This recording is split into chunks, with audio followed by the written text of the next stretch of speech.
Hi everyone. Welcome back to Emily US English. I'm Emily, and today I'm super excited to share with you some advanced English phrases that I actually use every single day.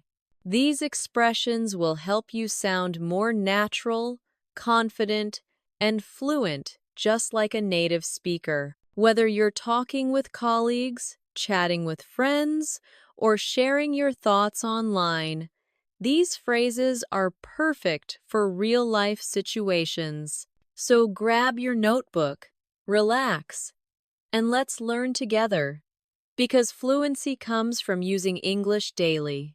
Let's begin with the kind of phrases that we all use without even realizing how powerful they are in daily communication. For example, phrases like, "You know what I mean? That makes sense." Or, "I totally get you." These are small, simple, but incredibly important because they keep conversations alive and make you sound fluent and connected. Imagine you're talking to a friend about something that happened at work. Your friend says, "My boss asked me to redo the presentation even though I stayed up all night working on it." You can respond naturally by saying, "Oh, I totally get you. That must be so frustrating."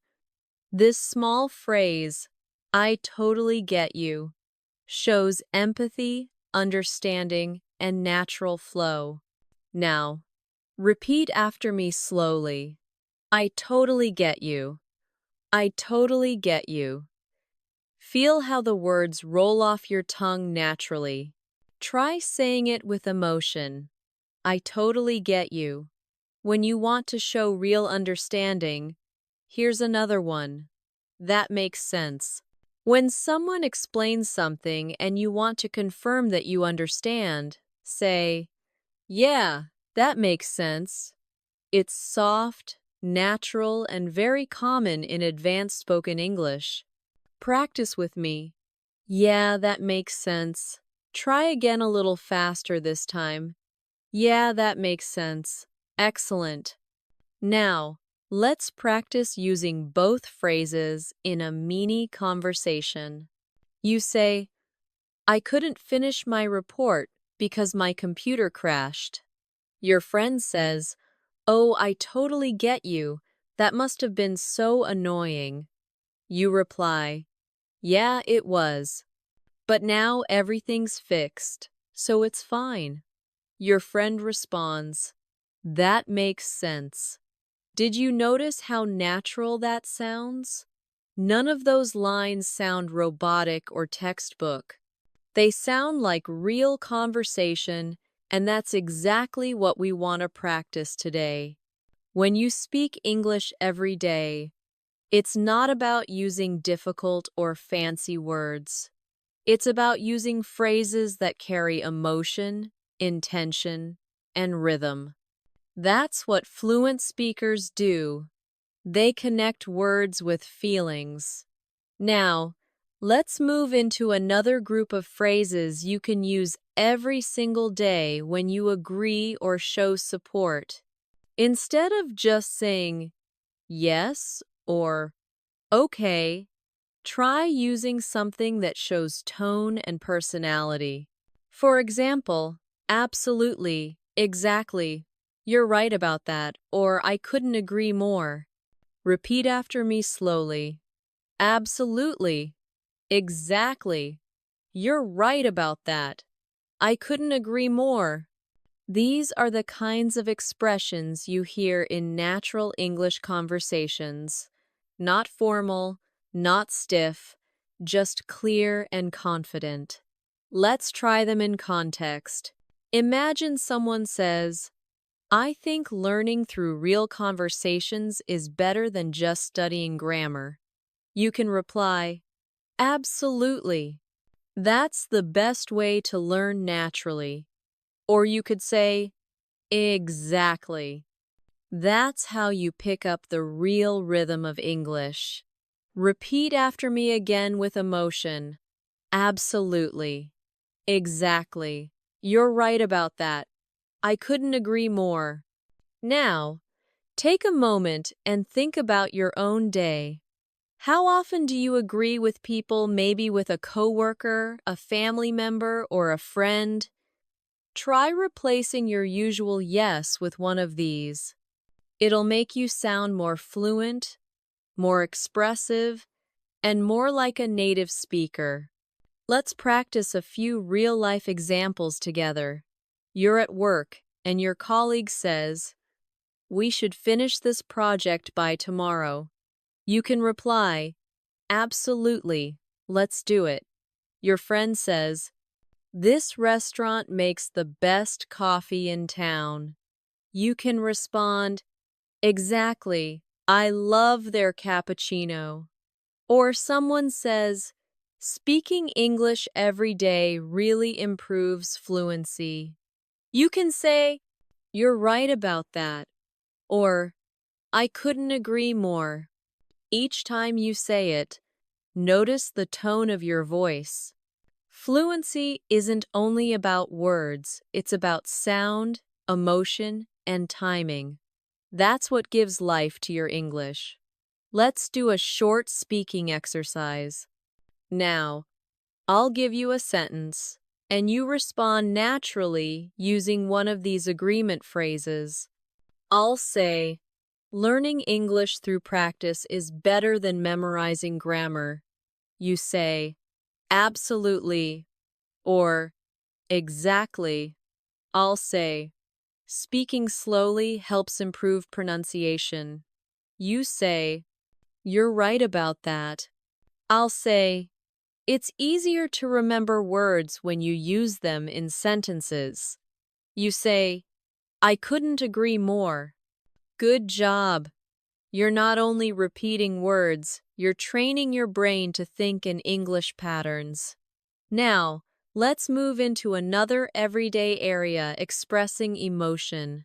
When something surprises you, don't just say, "Oh," or "Really?" Try these instead. "No way." "You're kidding. That's unbelievable." Or, "Are you serious?" For example, your friend says, "I met your favorite actor yesterday." You can say, "No way. You're kidding."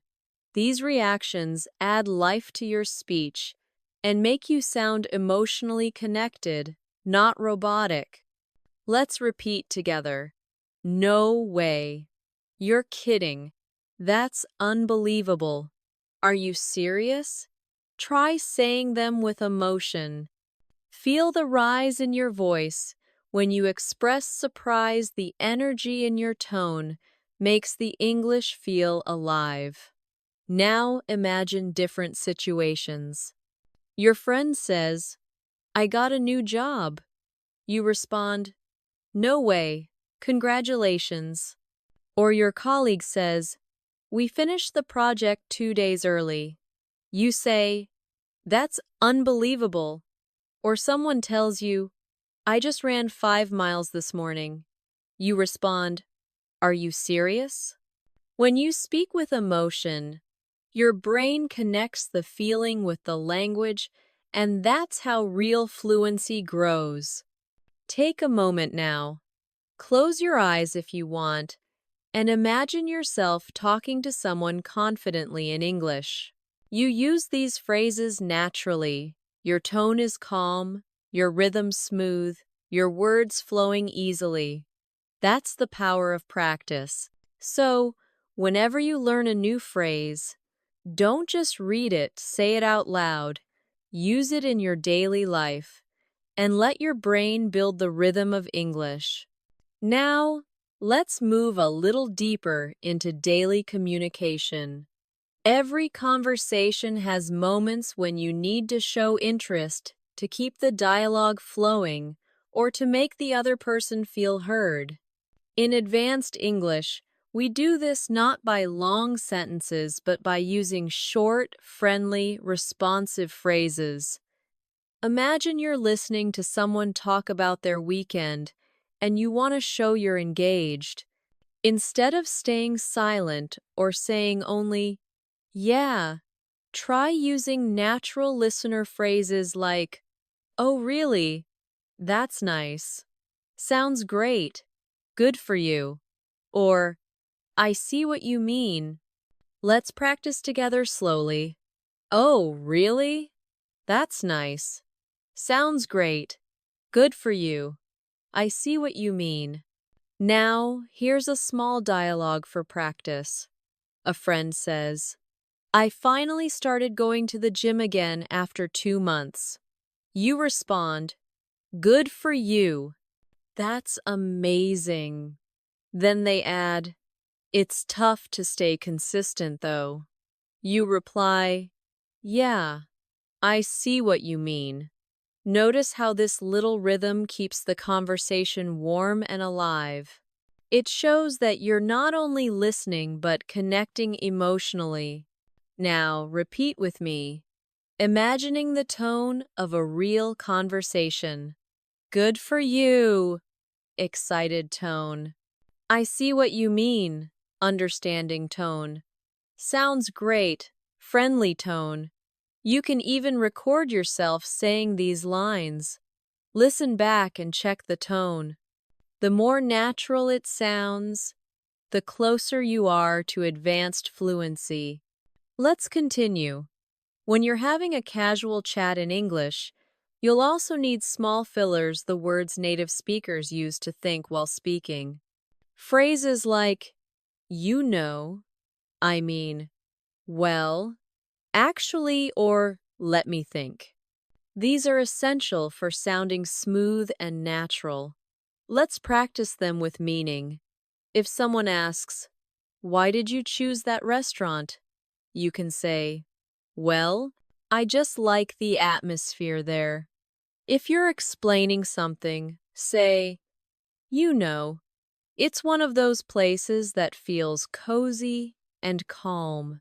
If you want to clarify, say, I mean, it's not fancy, but it's nice.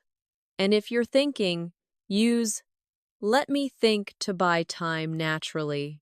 Repeat after me now. Well, you know, I mean, actually, let me think. These are not empty words. They show confidence and control. Without them, your English might sound too direct or mechanical. With them, your sentences flow like a native speaker's rhythm. Let's create a short practice exercise.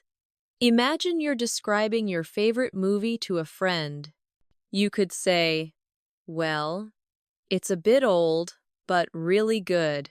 You know, the story just stays with you. I mean, it's emotional, but not too heavy. Now, repeat that out loud, copying the tone. Feel the pauses, the small breaks, the natural thinking sounds. That's how real people speak English every day. Now, let's shift to another group of daily life phrases. Polite expressions you can use anywhere in advanced English. Being polite doesn't mean being overly formal. It means sounding soft, respectful, and kind. Instead of saying, give me that, you can say, could you pass me that, please? Instead of, I want water, say, could I get some water, please? Or instead of, wait, say, just a second, please. These softeners make your English sound natural and pleasant. Repeat with me now slowly. Could you pass me that, please? Could I get some water, please? Just a second, please. Even at work or in professional settings, these make a big difference. For example, would you mind sending me the file? If it's okay, could we talk later? Thanks a lot for your help. Now, let's turn them into a practice dialogue. You say, hi, could I get a glass of water, please? Waiter replies, of course. You say, thanks a lot. Or at work, would you mind checking this report for me? Colleague says, sure, I'll take a look. You say, thanks, I really appreciate it. Practice that again with emotion. Try to feel the kindness in your tone. Fluency isn't only grammar, it's the attitude behind your words. Now, let's explore phrases for showing understanding or continuing a conversation when you didn't quite hear something.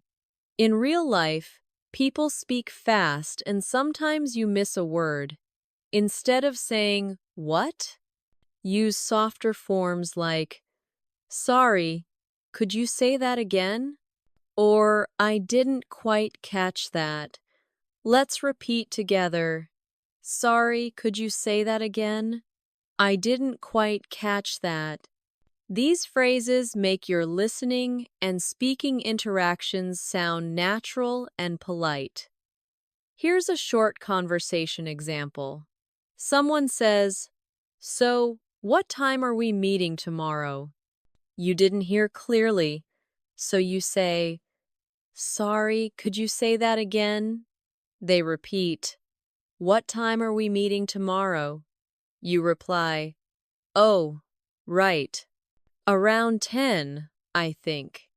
Simple, polite, and fluent. Now, let's practice one more important group phrases that help you end conversations smoothly.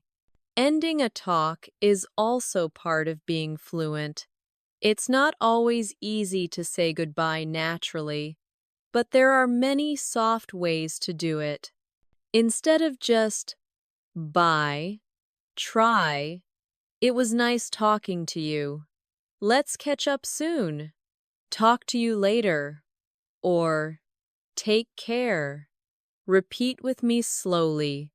It was nice talking to you. Let's catch up soon. Talk to you later. Take care. These phrases help you sound warm and natural at the end of any conversation. Let's try them in a short situation.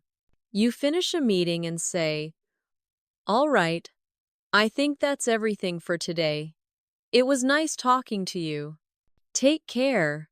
Or you're on a call with a friend. Okay, I've got to go now, but let's catch up soon. Practice those lines a few times until they sound smooth and natural.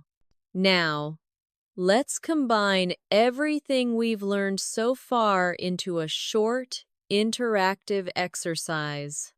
Imagine you meet a friend at a cafe after a long time.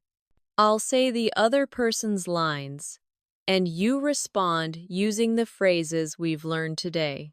Your friend says, hey, it's been so long. You respond, yeah, it's been ages. It's so nice to see you again. They say, I just started a new job last month. You say, oh, really? That's great. Good for you. They say, it's been stressful though. You say, yeah, I see what you mean. They say, but the team is really supportive. You say, that makes sense. It's always easier when people around you are kind.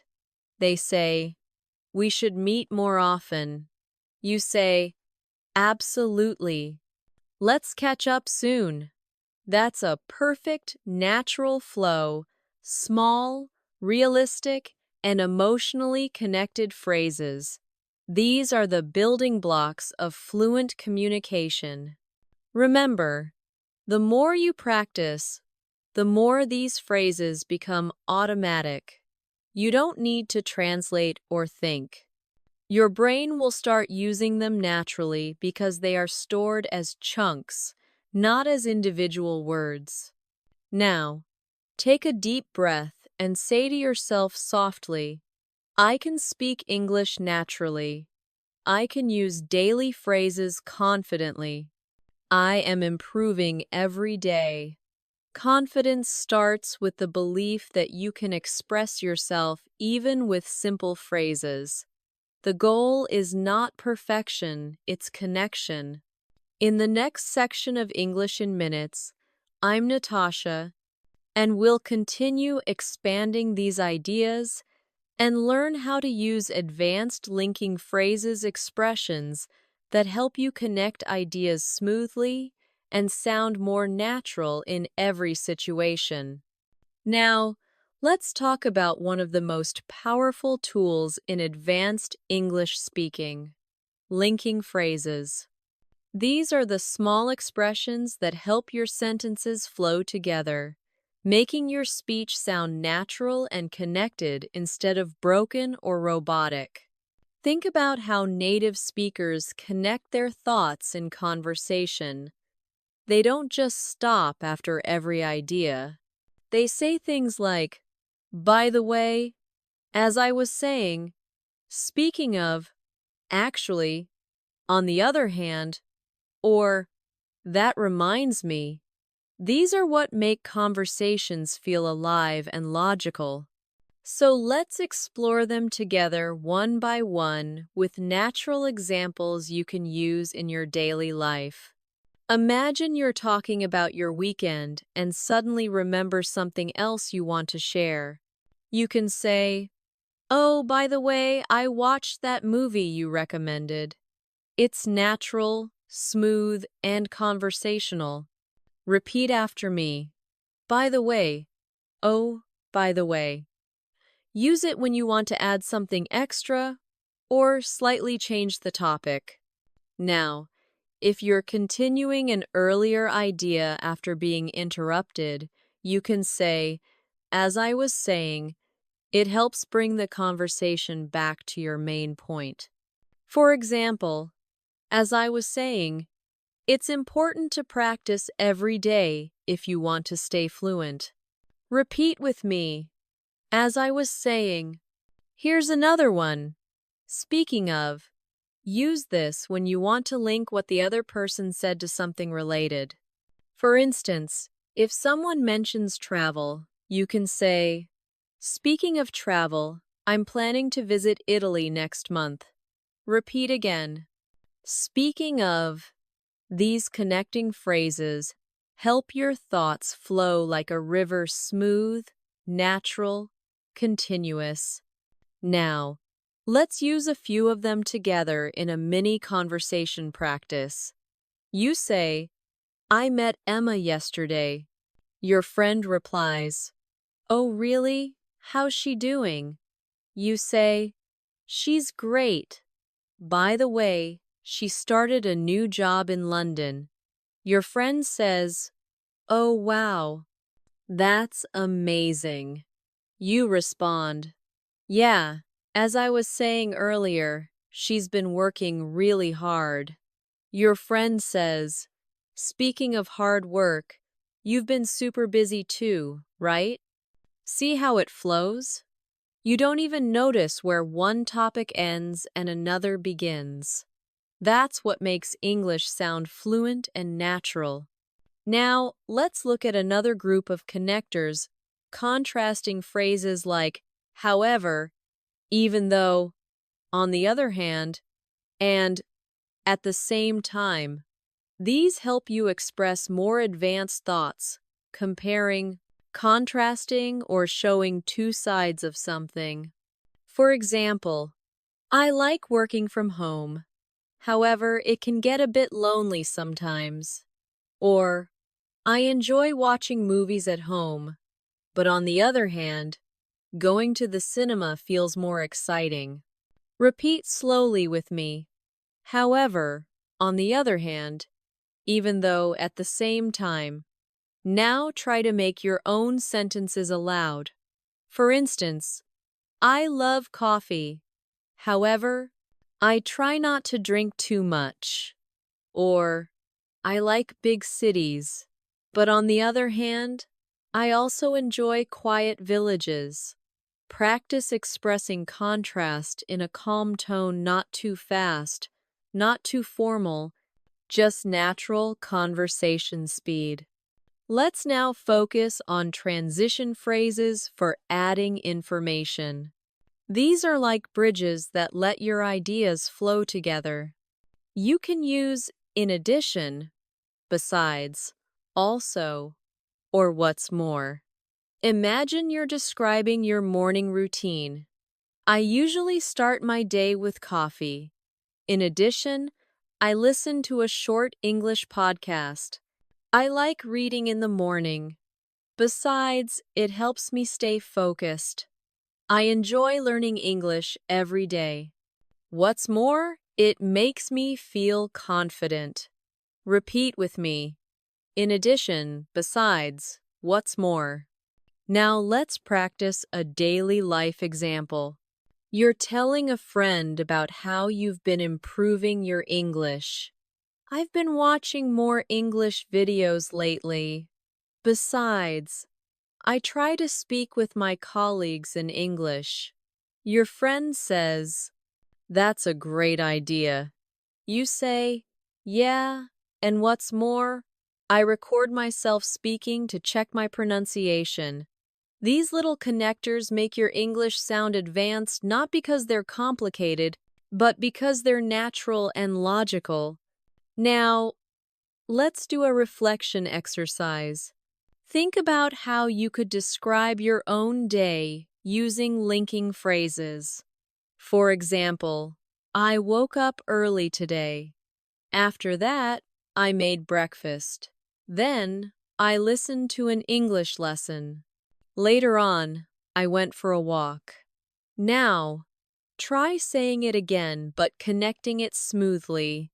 I woke up early today, and after that, I made breakfast. Then I listened to an English lesson. Later on, I went for a walk. Now make it sound more advanced. I woke up early today. After making breakfast, I listened to an English lesson. Later on, I went for a walk to clear my mind. Can you feel how natural that rhythm becomes?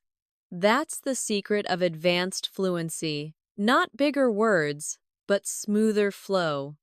Let's take this a little further. To sound more fluent, we also use phrases that show cause and effect like so, that's why, as a result, because of that, and therefore. For example, I was tired, so I went to bed early. I didn't study yesterday. That's why I'm revising now. I practiced English every day. As a result, I became more confident. I listened to more English podcasts. Therefore, my listening improved. Repeat these lines softly with me and feel the flow between cause and effect. Now imagine you're explaining your own progress in English. You could say, I started learning English consistently, and as a result, I feel more confident when I speak. Now try that again, but this time without reading. Make it your own sentence about your journey. Pause for a few seconds. Think about what you could say. Maybe, I used to be shy, but I practiced every day and now I can talk with anyone in English. Yes, that's the kind of natural emotional expression that brings your English to life. Let's now move to time connectors, which help organize your ideas and make your stories sound clear. Use at first, then, after that, later, eventually, and finally. For example, at first I didn't understand much English. Then I started listening more. After that, I began speaking with confidence. Eventually, I could think in English. Finally, I reached fluency. Repeat that story with me slowly. Feel how the time connectors guide your listener through your journey. At first, then, after that, later, eventually, finally. That's exactly how fluent speakers tell stories, one thought flowing into another. Now, Let's try a mini storytelling exercise together. I'll start, and you can fill in your own ideas as you repeat aloud. At first, I was nervous about speaking English. Then, I started practicing with short sentences. After that, I began using new phrases every day. Later, I noticed people understanding me better. Eventually, I stopped translating in my head. Finally, I felt confident and natural. Beautiful! That's your English story, your real-life progress, step by step. You see, fluency isn't about speed, it's about flow. And that flow comes from connecting your thoughts with small linking words that make your speech feel continuous and meaningful. Before we move on, let's take a short speaking challenge. I'll give you a few simple sentences, and you'll try to connect them naturally using what we've learned. Ready? Let's begin. I woke up late. I missed my bus. I was tired at work. Now say it again, fluently connected. I woke up late, so I missed my bus. And because of that, I was tired at work. Next one, I started reading more. My vocabulary improved. I feel more confident now. Try it. I started reading more, and as a result, my vocabulary improved. That's why I feel more confident now. Excellent! Every time you practice like this, your English rhythm becomes smoother and your confidence grows. So from now on, don't just memorize phrases, connect them. Think in full, flowing sentences that tell a story, express emotion, and link your thoughts naturally. You are not just learning English. You're building the habit of speaking smoothly, confidently, and clearly just like a fluent speaker. Now, let's go even deeper into the kind of phrases that make your English sound confident, polite, and emotionally intelligent. These are expressions that help you respond naturally in conversations, not just with words, but with feeling and tone. Think about the last time you had to disagree politely with someone. Many learners feel nervous in those moments because they don't know how to disagree without sounding rude or uncomfortable. But in English, there are many soft, friendly ways to express a different opinion. Instead of saying, "No, that's wrong," try, "I see what you mean, but," or "That's a good point, though I think," or "I understand your view." However, these simple connectors make your disagreement sound respectful and fluent. Let's repeat a few slowly together. I see what you mean, but that's a good point, though I think I understand your view, however. Now, imagine this situation. Your colleague says, "I think we should cancel the meeting." You could reply, "I see what you mean, but maybe we should wait until tomorrow to decide." Or if a friend says, "Watching TV helps me learn English," you could say, "That's a good point, though I think speaking practice helps even more." Try to say those sentences out loud and feel the calm, polite tone behind them. That's advanced English, confident but kind. Here's a little speaking exercise for you. I'll give you a sentence, and you'll respond politely using one of these disagreement phrases. I'll say, "I think grammar is the only thing that matters in English." You say, "I see what you mean, but vocabulary and practice are just as important." I'll say, "You should only speak English when you're perfect." You say, "That's a good point, though I think learning happens through mistakes. Excellent! You're learning how to sound mature, respectful, and fluent all at the same time. Now, let's move to another area of daily communication showing appreciation and gratitude. Fluency isn't only about accuracy, it's also about attitude. When you express gratitude naturally, you create warmth and connection in conversation. Of course, you already know, thank you, but fluent speakers use many variations depending on the situation. For example, thanks a lot. I really appreciate it. That means a lot to me. You've been so helpful. That's so kind of you. Let's repeat together slowly. Thanks a lot. I really appreciate it. That means a lot to me. You've been so helpful. That's so kind of you. Now imagine real situations. A friend helps you move something heavy, you say, thanks a lot. That's so kind of you. A coworker helps you with a task. I really appreciate your help today. Someone compliments you. Thank you. That means a lot to me. Now, let's switch to how we respond to thanks naturally. Instead of just saying, welcome, try, no problem, anytime, my pleasure, or don't mention it, repeat them softly with me. No problem, anytime, my pleasure, don't mention it. These small responses sound warm and natural. For example, thanks for helping me out. No problem at all. I appreciate your time.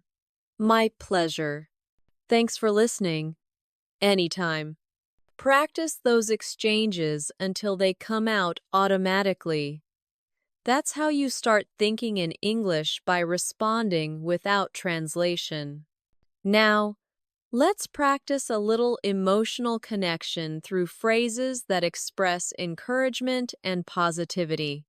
You can use these to motivate others or even yourself. Repeat after me. You're doing great. Keep it up. Don't give up. You've got this. I'm proud of you. Believe in yourself. These may sound simple, but they are the heartbeat of daily spoken English, warm, uplifting, and real. Let's practice in context. A friend says, I'm nervous about my English test. You respond, don't worry, you've got this. Your coworker says, I'm trying to improve my presentation skills. You say, keep it up. You're improving every day. Someone says, I made a mistake while speaking. You respond kindly, that's okay. Everyone makes mistakes. You're doing great. Now, turn those phrases toward yourself for a moment. Whisper them to yourself. I'm doing great. I'm improving every day. I can speak English with confidence. That small self-talk is powerful. It trains your brain to believe in your growth, and that belief fuels fluency. Now, let's go into everyday conversation phrases that help you show curiosity, phrases that help you ask questions in a friendly, advanced way. Instead of just asking, why? Or what? Use these soft, natural options. How come? What made you decide that? I was wondering, could you tell me a bit more about that? Or, what's that like? Repeat after me. How come? What made you decide that? I was wondering, could you tell me a bit more about that? What's that like? Now, imagine you're talking to a friend who just moved to another city. You ask, how come you decided to move? Or, What's life like there? Or your coworker says they've started learning Spanish. You say, "That's interesting. What made you decide to learn Spanish?" These phrases make your questions sound soft and caring. You're not interrogating, you're connecting. Now, let's practice using them together in a realistic scene. You say, "Hey, I heard you started working out again." Your friend replies, "Yeah, I joined a new gym last week." You say, "Oh, that's great. What made you decide to join?" Your friend says, "I just wanted to feel healthier." You say, "Good for you. What's it like there?" You see how every phrase keeps the conversation alive, smooth, natural, full of curiosity and warmth. Now, let's explore another advanced habit fluent speakers have using confirmation phrases to make sure both people understand each other. You can use phrases like, "So, you mean, let me get this straight. If I understand you correctly," or, "In other words." For example, someone says, "I'll be late because my car broke down." You reply, "So, you mean you might not make it to the meeting on time?" Or if a teacher explains something complicated, you can say, "Let me get this straight. You're saying we only need to submit one report, right?" Repeat after me slowly. "So, you mean, let me get this straight. If I understand you correctly." In other words, these are natural, intelligent ways to show that you're listening carefully. They also make your English sound more confident and professional. Let's practice them in a quick dialogue. Your colleague says, "We're moving the meeting from Monday to Wednesday." You say, "So you mean there's no meeting on Monday anymore?" They respond, "Exactly." You say, "Got it. Thanks for letting me know." Perfect. That's the rhythm of real English communication: short, polite, and clear. Now, let's take a small speaking challenge. I'll describe a situation, and you respond using any phrase we've learned so far. You meet someone new at work. What can you say? Maybe, "Nice to meet you. How's your first week going?" Someone gives you good news. How can you respond? Try, "That's amazing. I'm so happy for you." Someone thanks you for help. How do you reply? Say, "No problem.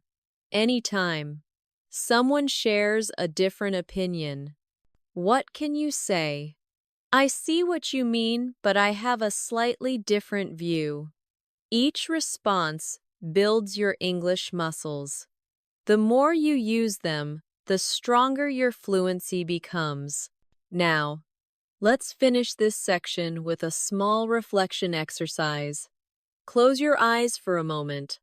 Take a deep breath and imagine yourself speaking English fluently with confidence. You walk into a room, greet people naturally, respond politely, express yourself clearly, and leave the conversation with a smile. That image in your mind isn't just imagination, it's a preview of your future self. Every phrase you're learning today is taking you one step closer to that version of you. You're not just memorizing sentences, you're building habits, emotions, and rhythms that will stay with you for life. So, keep repeating these daily phrases. Use them when you text, when you talk to friends, when you think to yourself. Every small practice moment adds up to massive improvement. You're doing amazing so far. Keep going. And remember, fluency is built one phrase at a time. Let's keep going because now, on Emily US English, I'm Emily, and we're going to explore one of the most powerful skills in English communication: small talk. Small talk is not small in meaning. It's a huge part of sounding fluent, confident, and friendly in daily life. It's what helps you connect with people naturally, without pressure. In advanced English, small talk isn't about deep conversations, it's about creating comfort. It's how you start communication in cafes, offices, elevators, meetings, or even while waiting for something. Let's begin with simple, realistic examples. When you meet someone, instead of just saying hello, try something warmer like, "Hi, how's your day going?" "Hey, how have you been?" Or, "Good to see you again." These small differences immediately make your English feel friendly and approachable. Repeat after me softly. "How's your day going?" "How have you been?" "Good to see you again." Now, imagine you're at work and you meet a colleague in the morning. You could say, "Morning, how's everything?" Or, "Hey, hope your day is starting well." And if someone asks you, "How's your day going?" you can respond naturally with phrases like, "Pretty good so far." "Can't complain." "It's been busy but good." Or, "Same old, same old." Repeat after me again. "Pretty good so far." "Can't complain." "It's been busy but good." Same old, same old. These are real everyday answers that you'll hear from native speakers all the time. They're short, relaxed, and full of rhythm. Let's practice a short small talk scene. You say, "Hey, how's your day going?" Your friend replies, "Pretty good so far. How about you?" You say, "Can't complain. It's been a long morning though." You see how natural that flow is? It's simple, but that's exactly what fluency sounds like. Not memorized, just natural and human. Now, small talk often includes talking about the weather, plans, or daily life topics that are safe and familiar. For example, you can say, "It's such a nice day today, isn't it? Feels like it's going to rain. It's been really cold lately." Or, "This week's going by so fast." Now repeat after me with natural rhythm. "Such a nice day today, isn't it?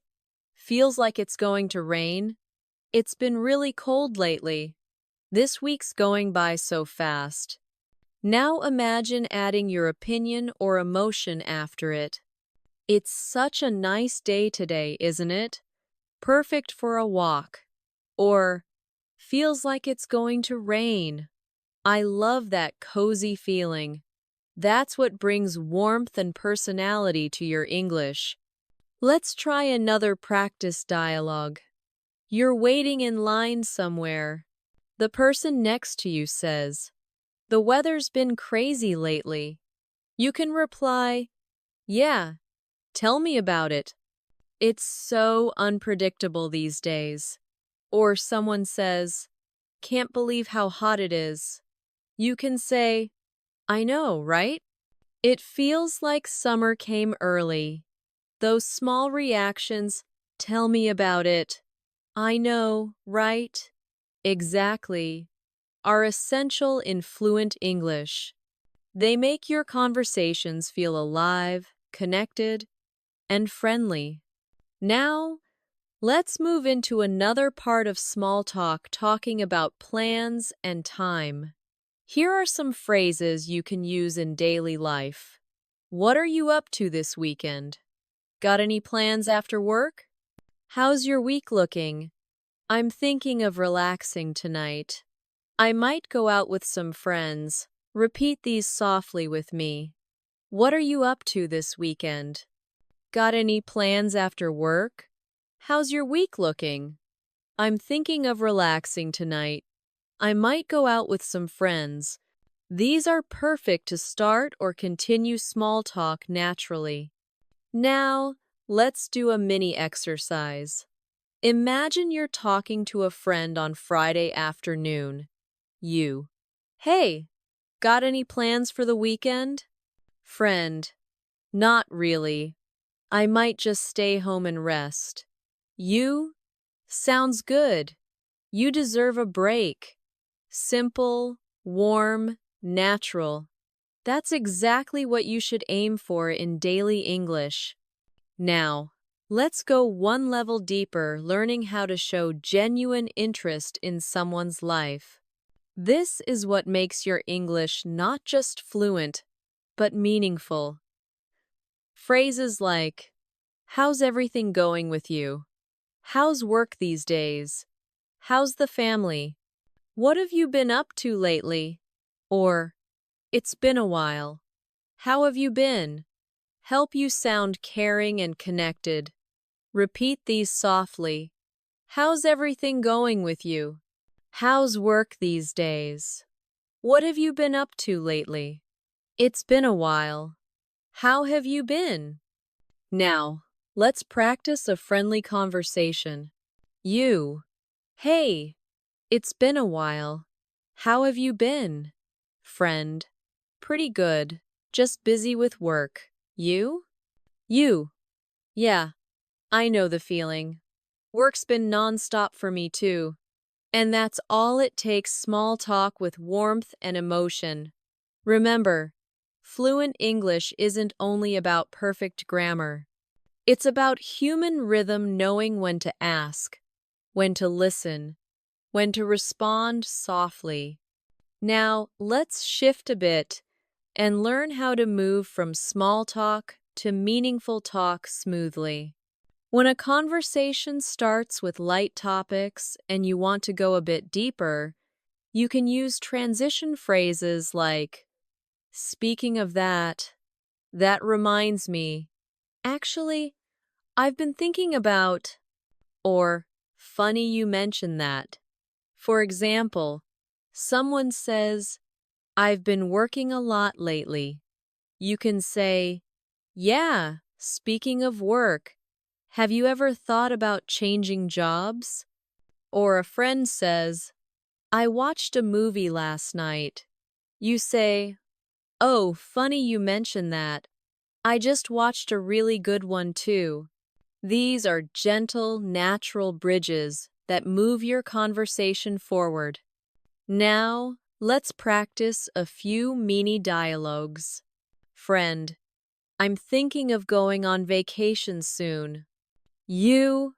That reminds me. I still need to renew my passport. Colleague. I've been drinking more coffee lately. You? Actually, I've been trying to cut back on it. Friend. I joined a cooking class. You? Oh, really? Funny you mention that. I just tried cooking something new yesterday. Now, repeat these aloud at your own pace, feeling the rhythm of conversation as it flows. Let's pause for a moment and reflect on what's happening here. Every time you use a connecting phrase or reaction, you're doing something powerful. You're thinking in English. You're not translating from your native language. You're responding emotionally, directly, instantly. That's what fluency really is. It's not about speed, it's about connection and comfort. Now, let's go through a short self-practice segment. I'll give you some prompts, and you'll imagine yourself answering naturally. Prompt 1. Hey, how's your week been? Your response could be, "Pretty good, just a bit busy." Prompt 2. It's been raining all day. Your response could be, "Yeah, tell me about it. It hasn't stopped since morning." Prompt 3. Got any plans for tonight? You might say, "Not much. I think I'll just relax at home. Now, prompt 4. It's good to see you again. You respond, good to see you too. It's been ages.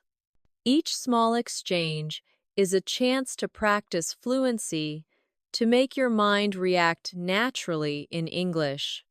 And remember, small talk isn't small progress. Every time you start a chat, greet someone, or make a little comment, you're building your confidence. You're training your brain to use English without overthinking. So, from now on, try to notice opportunities to start small conversations at the store, in class, at work, online. Use one of today's phrases naturally, even once a day. That's all it takes to move from learning English to living English. Now that you've learned how to use small talk naturally, let's explore how to keep a conversation going once it starts. Many English learners can start a conversation, but they often struggle to continue it.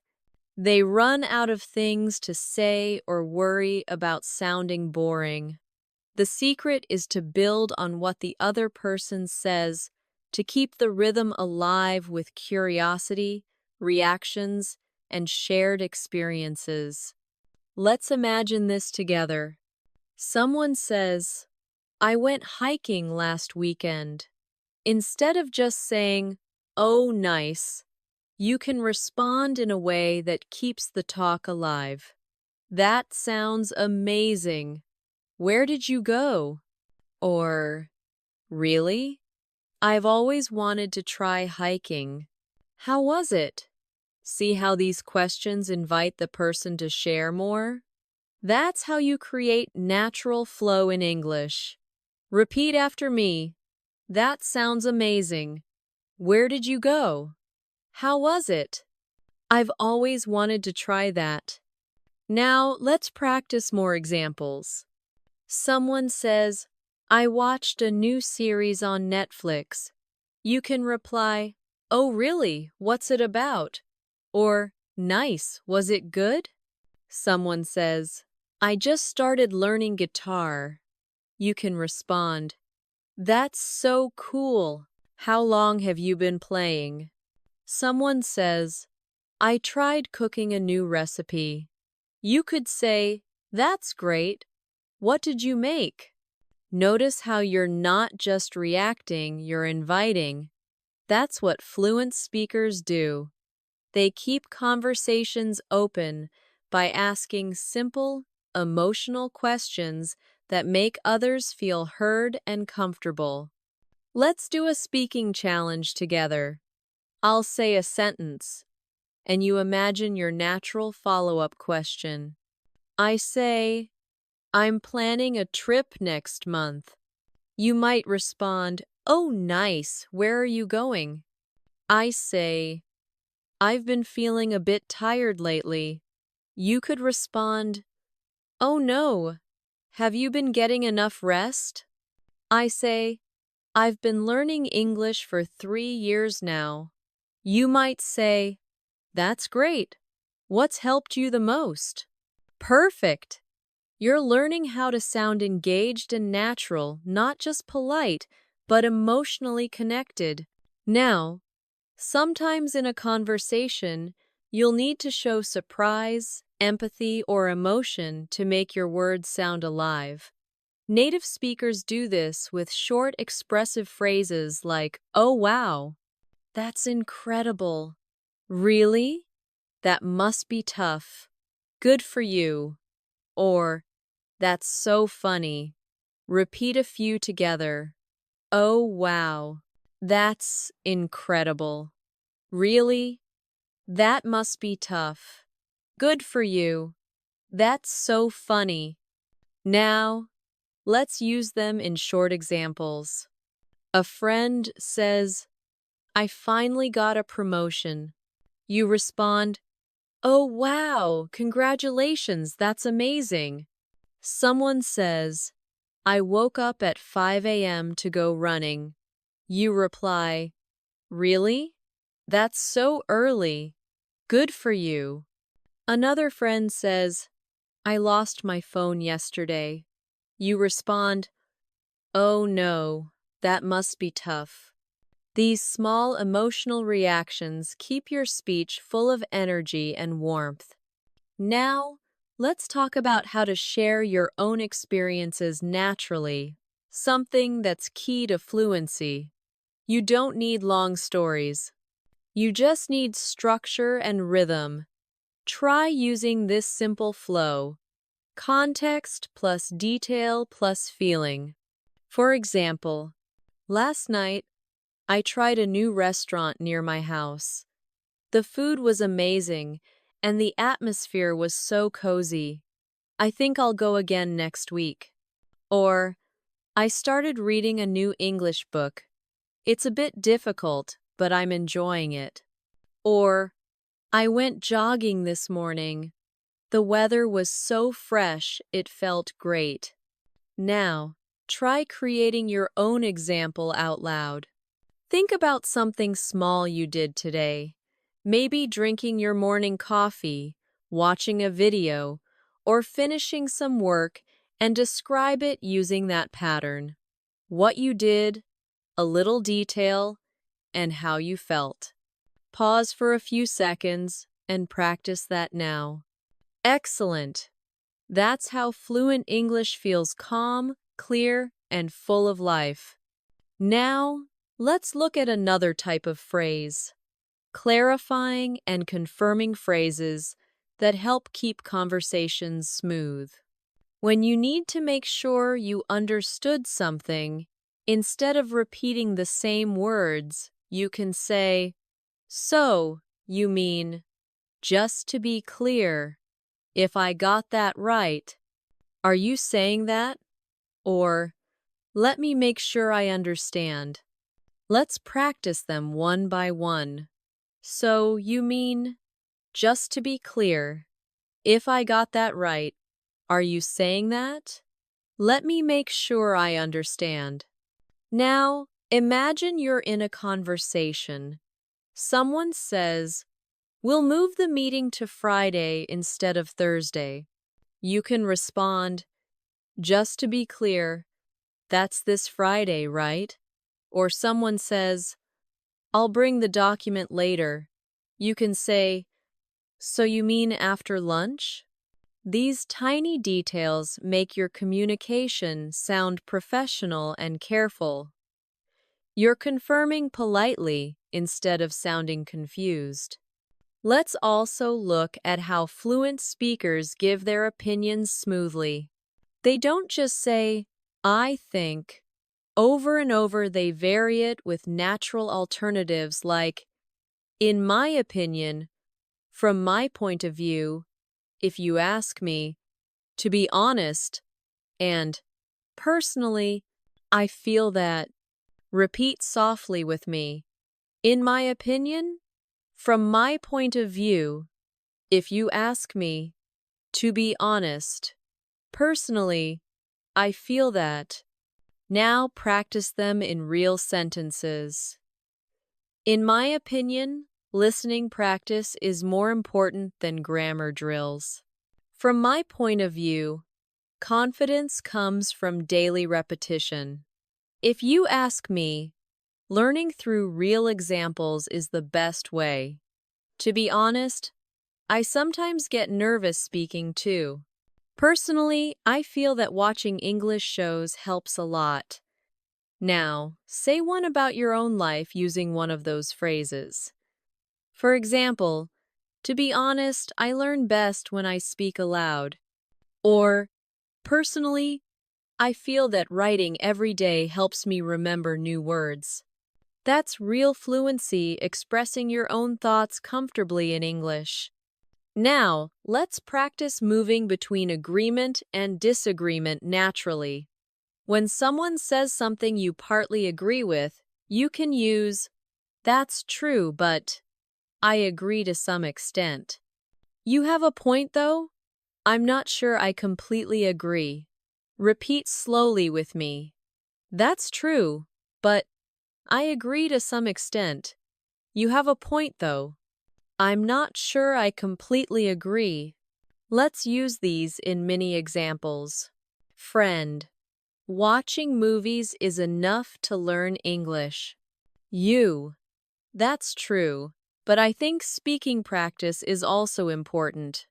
Colleague. Grammar isn't important at all. You. I agree to some extent, though it still helps to understand the basics. Friend. Everyone should learn a second language. You. You have a point, though not everyone gets the same opportunity. No.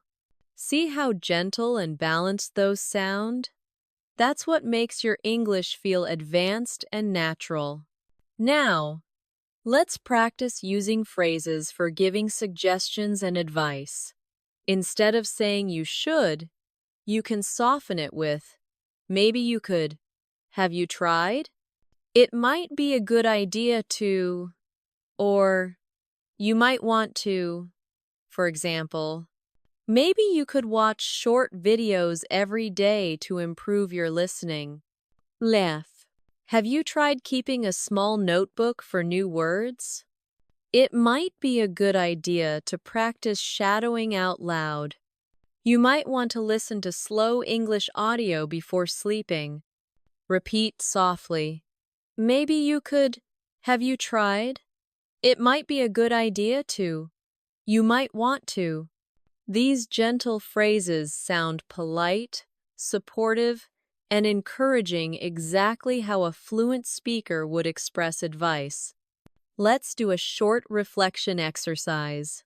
Think of one English learner, maybe a friend or even yourself, and give a piece of advice using one of today's phrases. Maybe, have you tried speaking with yourself in the mirror? Or, you might want to listen to English music to pick up rhythm. Or, it might be a good idea to record your own voice to track progress. See how natural that sounds? You're not commanding, you're guiding. That's the beauty of fluent English. It's both kind and confident. Now, take a deep breath. You've already learned how to agree, disagree, show curiosity, express emotion, and give advice. These are the real tools of everyday communication. And here's something very important. When you use all of these phrases together, you stop studying English and start living it. Your goal is not to remember every single word, but to build the habit of responding in English naturally. So next time someone talks to you, listen carefully, don't translate in your head. Just respond with something small and natural, like, yeah, I get what you mean, or that's interesting, or I totally understand. Every time you do that, you're practicing real fluency. Now that you've learned how to express ideas and feelings clearly, let's explore something equally powerful: how to sound natural in everyday English through rhythm, pauses, and filler expressions that make your speech feel alive and confident. You see, native speakers don't always speak perfectly or in complete sentences. They use pauses, small words, and sounds like, well, actually, and so to give their brain time to think. These aren't mistakes, they're part of the natural music of English conversation. For example, if someone asks, "What do you think about learning English online?" you might say, "Well, I think it's great because you can learn anywhere." Numberly. Or if someone says, "Do you like watching movies in English?" you could respond, "Yeah, actually, I do. It really helps with pronunciation." Repeat softly. "Well, actually, you know, so..." These are gentle connectors that make your English sound smooth and effortless. Let's do a small practice exercise. I'll give you a few questions, and you'll answer naturally using one of these fillers at the start. Question 1. Do you study English every day? You can answer, well, I try to. Some days are harder than others. Question 2. Do you like learning through videos? You could say, yeah, actually I do. It keeps things interesting. Question 3. Do you think English grammar is important? Try. You know, I think grammar matters, but practice matters more. That's the sound of real conversation, relaxed, thoughtful, and genuine. Now, let's talk about another important feature of fluent English intonation. That's how your voice rises and falls naturally when you speak. Intonation shows emotion and makes your words sound alive. For example, when you ask a question like, really? Your voice goes up slightly at the end. When you show understanding with I see, your tone drops slightly to show calmness. When you say that's amazing, your tone rises with excitement. Practicing these tones helps you sound expressive and confident. So let's do a few together. Really? Rising tone. I see. Falling tone. That's amazing. Rising tone. Oh, that's too bad. Soft, low tone. When you train your ear for tone and rhythm, you'll notice how English carries emotion through sound, not just words. Now, let's look at some advanced conversation habits, how to change topics smoothly, and how to end conversations politely. Sometimes, you need to move from one topic to another without sounding abrupt. You can use phrases like anyway, by the way, speaking of which, or that reminds me. For example, anyway, let's get back to what we were talking about. Or, speaking of travel, I've always wanted to visit Japan. Repeat softly. Anyway, by the way, speaking of which, that reminds me. Now, when you want to end a conversation, don't just say bye. Instead, use friendly closing phrases like, it was great talking to you. Let's talk again soon. I'll catch you later.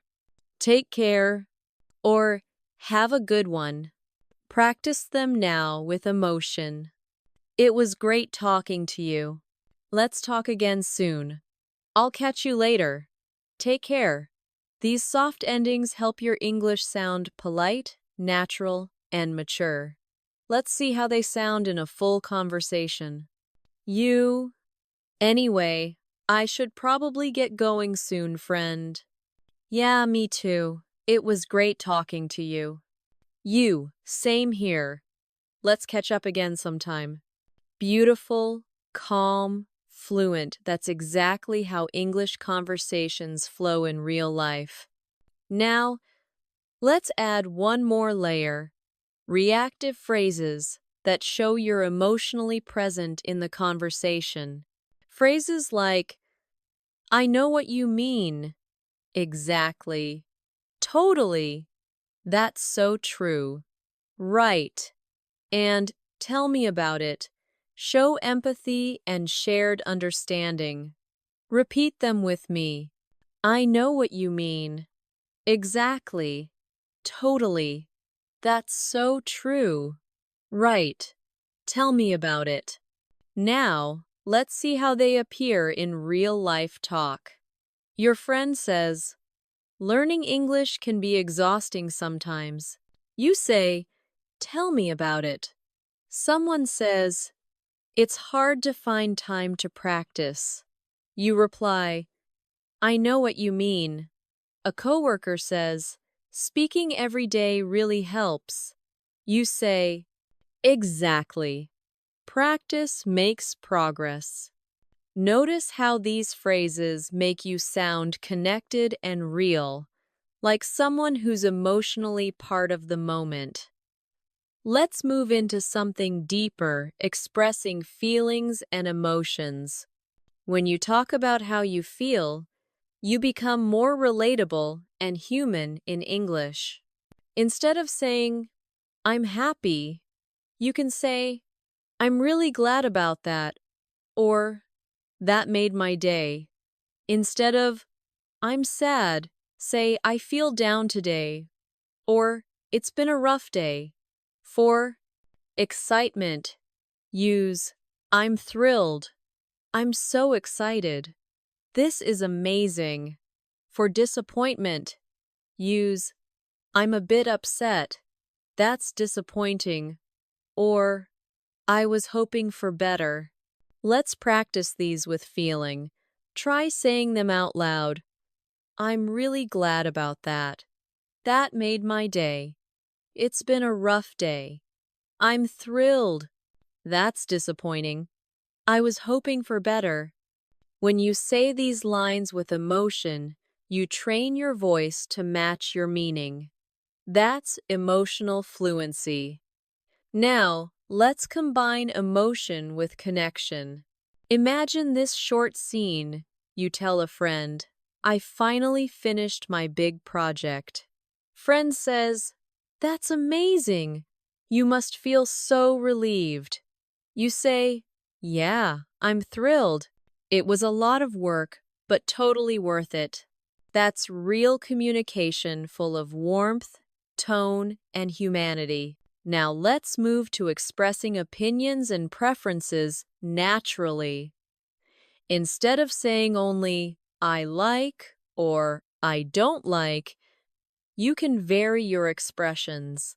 Try these. I'm really into. I'm not a big fan of. I prefer. I'm crazy about. I can't stand. I'd rather. Repeat with me. I'm really into. I'm not a big fan of. I prefer. I'm crazy about. I can't stand. I'd rather. Now, some examples. I'm really into learning new languages lately. I'm not a big fan of spicy food. I prefer morning walks to evening ones. I'm crazy about photography. I can't stand waiting in long lines. I'd rather stay home tonight. Now, make your own small sentence out loud using one of these patterns. Try one about food, music, movies, or hobbies. Each time you say it, your fluency strengthens because you're connecting English with your real feelings. Now, let's talk about responding to compliments politely, another important daily skill. If someone says, your English is really good, you can reply, thank you. That means a lot. Or, I appreciate that. Or even, I'm still learning, but thank you. If someone says, I like your accent, you can say, that's kind of you to say. Repeat a few softly. Thank you. That means a lot. I appreciate that. That's kind of you to say. I'm still learning, but thank you. When you respond this way, you show both humility and confidence, a perfect mix for sounding fluent and friendly. Now, let's bring together everything you've learned so far into a reflection exercise. Take a moment and think about your day. How many of today's phrases can you use naturally in your next conversation? Maybe start with, how's your day going? Or, that sounds great. Or even, I've been practicing English a lot lately. The more you speak like this, the more automatic it becomes. Remember, fluency isn't just about vocabulary. It's about connection, tone, emotion, and rhythm. You are already developing all of these by practicing these everyday phrases with Emily U.S. English. So, keep repeating them aloud, keep feeling them, and keep imagining yourself using them in real life. That's how fluency takes root in your mind. You're doing wonderfully so far.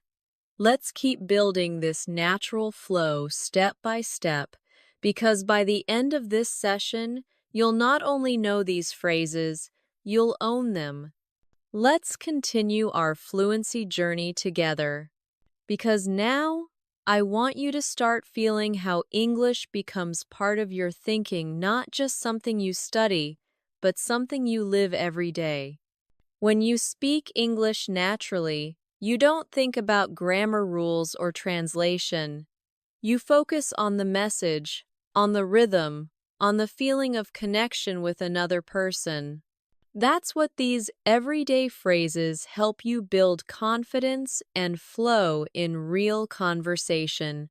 Let's explore some more useful expressions that make your communication sound clear and advance the kind that native speakers use without realizing how powerful they are.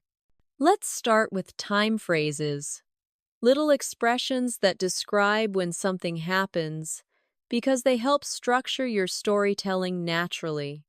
Instead of saying only yesterday or tomorrow, you can use phrases like the other day, a while ago, in a bit, later on, before long, or back then. No. For example, I met her the other day at the cafe. I'll call you in a bit. Before long, you'll be fluent. Back then, I didn't know a single English phrase. Repeat these softly with me. The other day, a while ago, in a bit, later on, before long, back then. These time phrases add life and variety to your speech. They make your English sound natural, not robotic. Now, let's talk about conditional phrases, expressions that describe possible situations or hopes. You already know if, but fluent speakers use many soft variations like as long as, in case, even if, provided that, or unless. Let's see how they sound in real use. You'll improve fast as long as you practice daily. Take an umbrella in case it rains. Even if it's difficult, keep going. You can join, provided that you finish your homework first. I won't stop learning unless I reach fluency. Now repeat those slowly after me. As long as, in case, even if, provided that, unless. Each of these connectors gives your speech depth. They show cause, condition, and reasoning, which are signs of advanced fluency. Now, let's focus on something practical: phrases for expressing uncertainty or possibility. Because in real life, we don't always know the answer, right? Instead of saying, I don't know, try one of these softer options. I'm not sure, maybe, it could be, I guess so, it depends, I'll have to check. Repeat them with me gently. I'm not sure, maybe, it could be, I guess so, it depends, I'll have to check. Now, let's put these in a short example.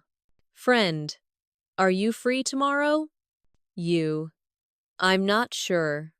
I might have some work. No. Coworker, do you think it'll rain today? You, maybe. It depends on the forecast. These soft answers make your English sound polite and realistic, just like everyday speech. Now, let's practice something every fluent speaker does all the time. reacting to new information. When someone tells you something surprising or unexpected, you can respond naturally with phrases like, "Oh, I didn't know that. Is that so? That's interesting. Really?" Or, "Good to know." Repeat after me softly. "Oh, I didn't know that. Is that so? That's interesting. Really? Good to know." These reactions show engagement. They keep your tone friendly and alive. Here's a small exercise for you. I'll say something, and you respond with one of these phrases. I say, "Did you know English has more than 1,000,000 words?" You say, "Oh, I didn't know that." I say, "Coffee was discovered over 1,000 years ago." You say, "That's interesting." No, I say, "The word okay is understood almost everywhere in the world." You say, "Really? Good to know." See? Simple reactions make conversations flow beautifully. Now, let's talk about phrases that help you manage conversations professionally. These are great for meetings, group discussions, or polite conversations. For example, when you want to share your opinion, say, "If I may add something," or "From my experience."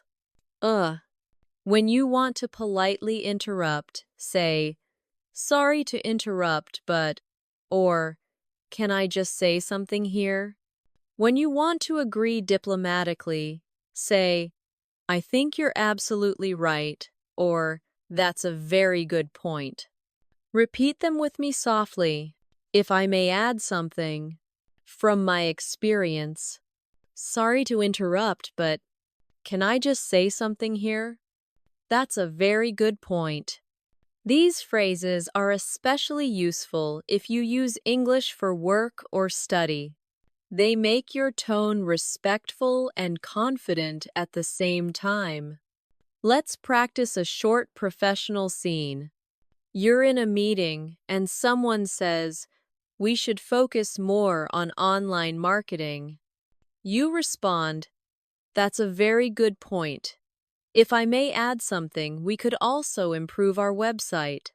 Or someone says, "We don't have enough feedback yet."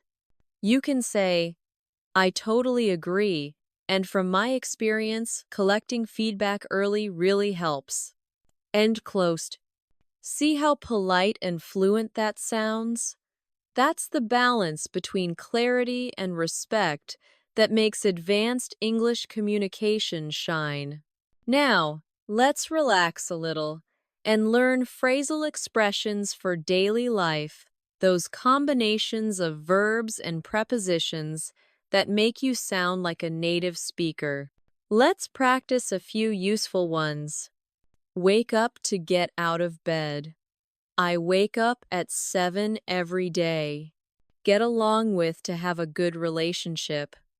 I get along with my colleagues really well. No, run out of to have no more of something. We ran out of coffee.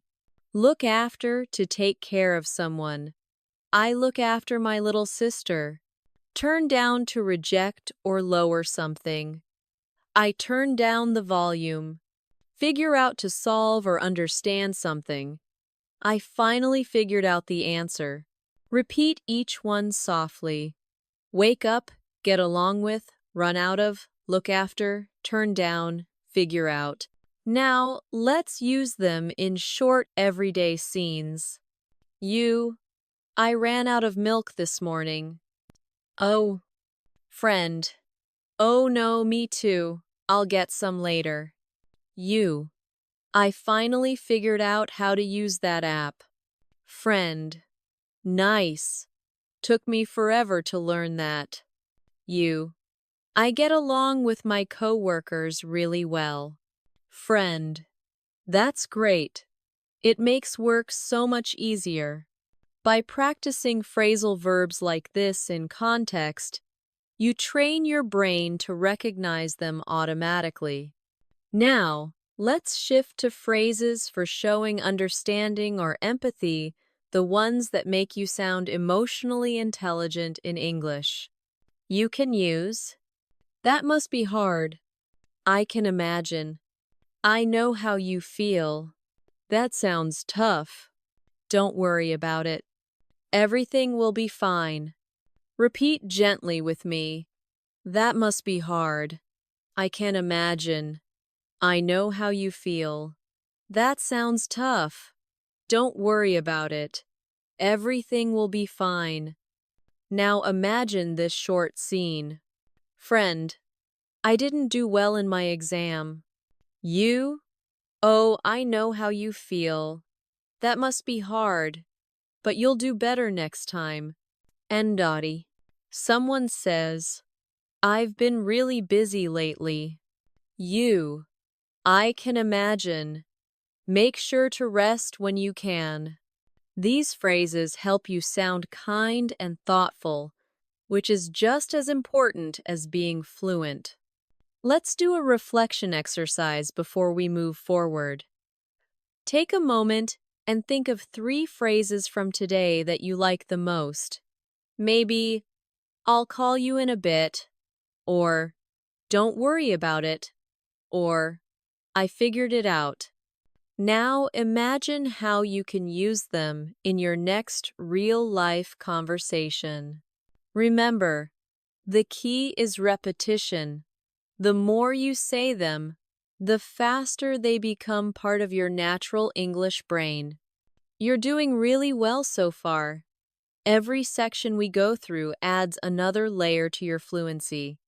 Soon, you'll notice that when you speak, words come out smoothly, automatically, and confidently because your brain has already practiced these rhythms again and again. So, keep going. You're halfway through your journey toward real spoken English fluency, and it's only going to get better from here. Now, let's take your fluency practice one step further. Up to now, we've focused on daily phrases, reactions, and connectors that make your English sound natural. But real communication is not only about words, it's about rhythm, emotion, and confidence in how you deliver your message. So, in this section, we'll focus on how to express yourself fully in any situation, whether you're retelling a story, giving an opinion, or sharing a personal experience. When you tell a story in English, structure matters. Most fluent speakers naturally follow a pattern. They set the scene, add details, and share feelings. Let's try that together. Imagine you're describing your weekend. You can begin like this. "It all started on Saturday morning," or "Last weekend was really special because," or "so something funny happened yesterday."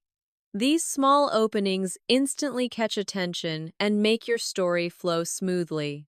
Repeat softly with me. "It all started on Saturday morning. Last weekend was really special because something funny happened yesterday." Now, let's build that story together. "It all started on Saturday morning when I decided to go for a walk. The weather was beautiful, so I grabbed a cup of coffee and walked to the park. I met an old friend there by surprise, and we ended up talking for hours.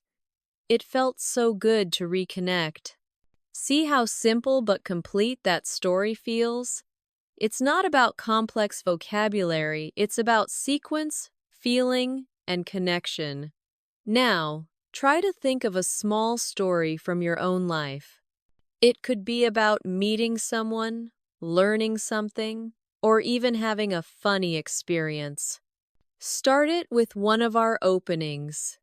"It all started when," or "You won't believe what happened," and then add the details naturally. Take a short pause and imagine yourself saying it out loud. You're doing great. Now, let's focus on transition phrases that keep your story smooth and connected. Use expressions like after that, a few minutes later, suddenly, meanwhile, in the end, and to my surprise. For example, after that, we decided to grab lunch. A few minutes later, it started raining.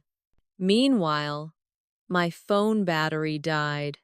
In the end, it turned into one of my favorite days. To my surprise, everything worked out perfectly. These words help your listener follow your story naturally.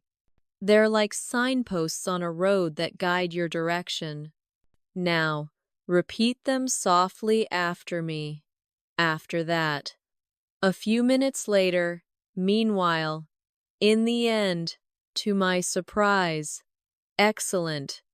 Now, let's explore something that many advanced learners forget: how to describe feelings and experiences vividly. When you describe emotion, don't just say, I was happy or I was sad. Try to show it through expressive language. For example, instead of I was happy, say I was over the moon or I couldn't stop smiling. Instead of I was sad, say I felt down or my heart sank. Instead of I was nervous, say my hands were shaking or I had butterflies in my stomach. Instead of I was surprised, say I was taken aback or it completely caught me off guard. These phrases help you express emotion in a real, human way, just like native speakers do. Let's repeat a few softly together. I was over the moon. My heart sank. I had butterflies in my stomach. It caught me off guard. Now, let's create a small emotional storytelling practice. When I got my first English compliment, I was over the moon. It felt like all my hard work had finally paid off. I couldn't stop smiling the whole day. Now, try to imagine your own short story using one of those emotional phrases. It could be about your English journey, a goal you achieved, or even something small that made you proud. Every time you add emotion to your speech, your English becomes more memorable and alive. Now, let's move into phrases for reflection and realization, the ones that help you sound thoughtful and mature.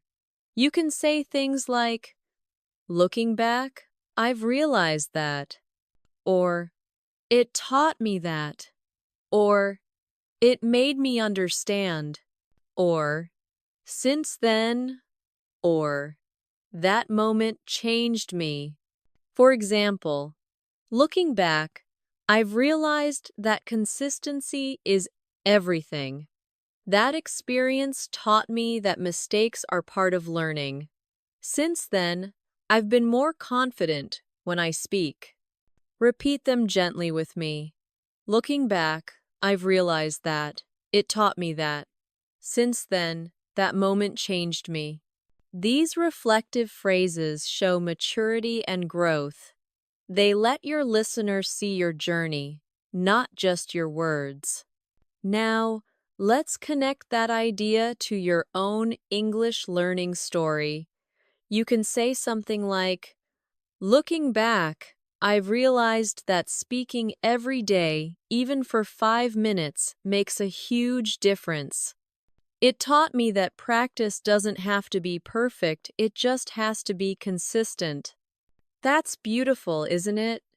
It's not just fluent English, it's fluent thinking in English. Now, let's move into phrases for motivation and encouragement. The ones you can use with yourself or others when you feel tired or unmotivated. Repeat softly with me. One step at a time. Every day counts. Progress, not perfection. You've come a long way. Keep going. You're getting there. Believe in your journey. These phrases not only help you stay motivated, they sound natural and deeply human. Let's practice them in small daily examples. You. I feel like my progress is slow. Friend. Don't worry, one step at a time.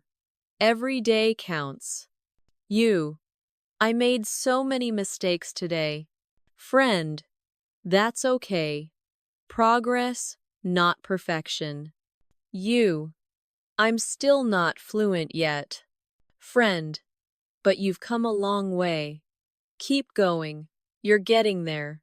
Each of these phrases can become part of your self-talk, a soft reminder that growth in English, like in life, is built slowly, kindly, and steadily. Now, imagine you're the one encouraging someone else, a friend or a fellow learner. You can say things like, "You're improving faster than you think. I can already see the difference." Or, "Don't stop now. You're closer than you realize." Or, "It's okay to take breaks, but never give up." These words not only help others, they also strengthen your own mindset. Now, let's talk about phrases for confidence and self-assurance. When you want to sound confident without sounding arrogant, use expressions like "I'm pretty sure," "I'm confident that," "I believe," "from what I know," or "I feel certain that." For example, "I'm pretty sure this is the right way." "I believe we can do it." "I'm confident that practice will pay off." Repeat after me. "I'm pretty sure." "I'm confident that." "I believe." "From what I know." "I feel certain that." These small phrases build strength in your tone. They show clarity and calmness. Now, let's combine confidence and kindness together in one short example. You can say, "From what I know, everyone learns differently, and that's okay." Or, "I believe you'll get better if you keep practicing." That's exactly how fluent English sounds: thoughtful, balanced, and authentic. Now, let's do one of my favorite fluency practices: shadowing reflection. I'll say a few sentences slowly, and you can repeat them after me, copying the tone and rhythm as naturally as you can. I've come a long way. I'm proud of how much I've improved. Every mistake helps me grow. I can communicate my thoughts clearly. Fluency is not about perfection, it's about connection. Beautiful. Take a deep breath and repeat those again softly to yourself. Feel how your confidence rises with every phrase. This is what fluency really means: being able to speak from the heart with calm, with truth, and with rhythm. And remember, you're not learning just words, you're learning how to express life through English. You're doing so well, and there's still more to discover. Let's keep going, because the more you speak, the more natural you become, and the more English starts to feel like your language. Now that you're learning to express yourself confidently, let's explore how to sound smooth and natural when you connect ideas in longer conversations. Because fluency isn't only about what you say, it's about how easily your words flow from one thought to the next. One of the best ways to build this flow is by using linking expressions for explanation and reason. These help you explain why or how something happens in a natural way. Let's practice some of them together. "That's because," "the reason is," you see, basically, in other words, to put it simply. Repeat them softly after me. "That's because," "the reason is," you see, basically. In other words, To put it simply, now here's how you can use them in real sentences. I enjoy learning English. That's because it connects me with people from around the world. You see, the key to fluency is daily consistency. Basically, practice turns knowledge into confidence. In other words, the more you use English, the more natural it feels. These linking expressions let your thoughts move naturally. They're the glue that holds your ideas together. Let's keep going with phrases that organize your ideas when you're speaking for longer. You can say, first of all, secondly, finally, or for casual speech, to start with, then again. On top of that, last but not least. For example, first of all, you need motivation. Secondly, you need a daily routine. And finally, you need patience. Or in a friendly tone. To start with, I love English movies. On top of that, I enjoy learning new expressions from them. Repeat these softly now. First of all, secondly, finally. On top of that, last but not least. These are especially helpful if you're giving a presentation or explaining something. They make your English sound organized and professional. Now, let's practice a small activity together. Imagine you're giving simple advice on learning English. Say, first of all, listen more than you speak. Secondly, repeat what you hear. And finally, don't be afraid to make mistakes. Excellent, that's fluent, clear, and confident English. Now let's learn phrases for expressing preference and comparison, because fluent speakers often describe what they like or choose in subtle ways. Instead of only saying, I like A more than B, you can use I'd rather, I prefer, I tend to, I usually go for, I'm more into, or I don't really go for. For example, I'd rather stay in than go out on weekends. I tend to wake up early, it helps me focus. I'm more into quiet cafes than crowded ones. I don't really go for spicy food. Repeat them softly with me. I'd rather, I prefer, I tend to, I usually go for, I'm more into, I don't really go for. You can use these to sound natural when describing habits, tastes, or lifestyle choices. Now, let's talk about phrases that show possibility and likelihood. They help you sound realistic and balanced when you speak. You can use, it might, it could, there's a chance, it's likely that, or I wouldn't be surprised if. For example, it might rain later, so take an umbrella. It could be a good idea to practice in the morning. There's a chance we'll meet again soon. It's likely that you'll improve quickly if you stay consistent. I wouldn't be surprised if you become fluent this year. Repeat them softly with me now. It might, it could. There's a chance. It's likely that. I wouldn't be surprised if. These phrases make your tone sound thoughtful, not too strong, not too weak, just natural. Now, let's practice conversation repair phrases useful when you don't understand something or when you need time to think. Try saying, sorry, what was that again? Could you repeat that? Let me think for a moment. What I mean is, how should I put it? I'm trying to say that. Repeat gently with me. Sorry, what was that again?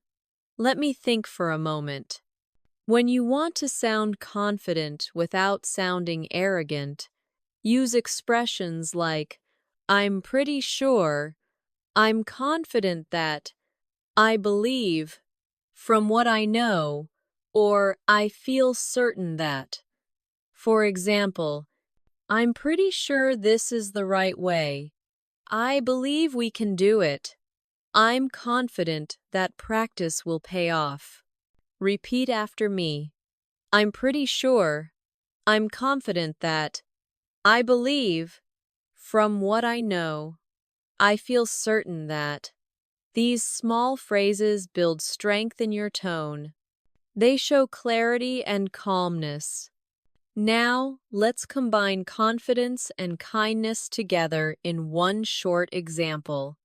You say, "From what I know, everyone learns differently, and that's okay." Or, "I believe you'll get better if you keep practicing." That's exactly how fluent English sounds: thoughtful, balanced, and authentic. Now, let's do one of my favorite fluency practices, shadowing reflection. I'll say a few sentences slowly, and you can repeat them after me, copying the tone and rhythm as naturally as you can. I've come a long way. I'm proud of how much I've improved. Every mistake helps me grow. I can communicate my thoughts clearly. Fluency is not about perfection. It's about connection. Beautiful. Take a deep breath and repeat those again softly to yourself. Feel how your confidence rises with every phrase. This is what fluency really means: being able to speak from the heart, with calm, with truth, and with rhythm. And remember, you're not learning just words. You're learning how to express life through English. You are doing so well, and there's still more to discover. Let's keep going, because the more you speak, the more natural you become, and the more English starts to feel like your language now that you're learning to express yourself confidently.